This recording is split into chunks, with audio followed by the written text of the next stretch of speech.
So there's a problem in the conventional way that we write fractions. And this is that the numerator of a fraction should always be an unsigned integral number, like 7, 4, a counting number. Natural numbers, a whole number, whatever the fuck you want to think of it as, but also without a sign. It should just be a bare number. Okay? And this is because having an integral number of something makes sense. You can have one apple, right? But expressing a fractional number of something is the entire purpose of the fraction in the first place. So why are you putting a fraction in the numerator of your fraction? Like, this has disturbed me since middle school, when I started seeing things like square root of 2 on 2, right? The entire point of the fraction is that you have some number of something. How do you have a fraction that the number of what it is a fraction? The denominator is the unit. That's what the word means, right? So if the numerator is fractional, it means that the unit wasn't chosen correctly. And since the unit is represented by the denominator, this means the denominator should carry that component. The denominator carries whatever material would be fractional. That's its job. Okay? So square root on 2 is a worse representation than 1 on square root of 2, despite the convention which says otherwise. So like when you're doing math, you want to generally move things like that up to the numerator, but that makes no sense. So like consider what is happening here when we're getting square root of 2 from, say, a square, right? So with respect to a square, 1 is the side length and square root of 2 is the diagonal. So the diagonal's length in terms of integral numbers is 1 of the side length per the diagonal, right?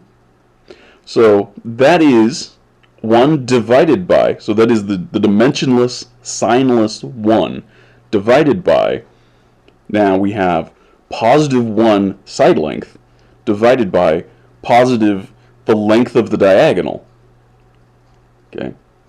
So what we're doing is we're taking the inverse of an integral number divided by what we want. The result is, it looks like we just get the thing that we want. In this case, square root of 2. But there's really a lot more going on there. Under the hood, there's a lot more going on that allowed us to get there.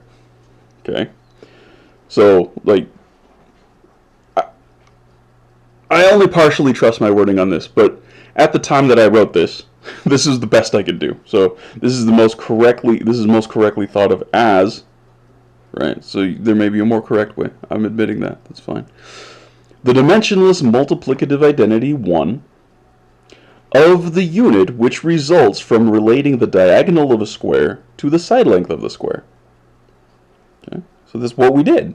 We have 1 of the diagonal being related to the side length. The side length is our base unit there. So it takes the numerator, it's our reference, it's what we have of the diagonal, and then the diagonal is the denominator of that fraction. And then we take the inverse of it. Okay. Also, pi on 4, which I am a proponent of, is but an abstraction of the true fundamental circle constant, which similarly involves taking the inverse of an integral number over a fractional value related to it. For instance, one way to think of this is as taking the perimeter of the square with side length 1 as our reference point, or reference length,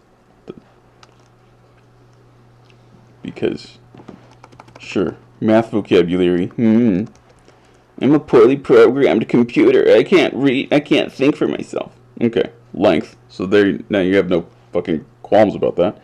And finding the perimeter of the inscribed circle with respect to it. So we have one of those 4 side lengths per the perimeter of the circle, right? That's the thing that we're looking for. That's itself, right? It is the perimeter of the circle, so the length of the perimeter of the circle is itself. So we get dimensionless 1 divided by the fraction which results from positive 4 divided by the perimeter of the circle.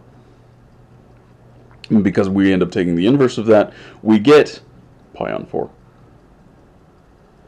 So this is most correctly thought of as the dimensionless multiplicative identity 1 of the unit which results from relating the perimeter of a circle to the perimeter of the square which circumscribes it. Okay? So there's a lot more going on here than you are conventionally taught, but philosophically, logically, it makes far more sense.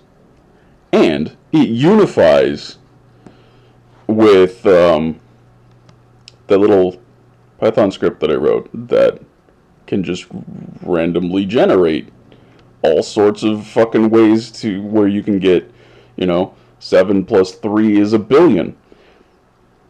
Or 1 plus 1 is 5, right? There's an infinite number of ways to do that. That program cannot find all of them. There are big holes, big gaps in what it can do. But it can find an infinite number of them, which is the entire point of that program. And the way that that is operating is unified with what I'm saying here. This is part of a single coherent way of looking at things. And when you look at it this way, the claim that 1 plus 1 is always going to be 2, the claim that that's even provable, let alone has been proven, is ridiculously laughable. Yeah. So, I thought that would be worth noting.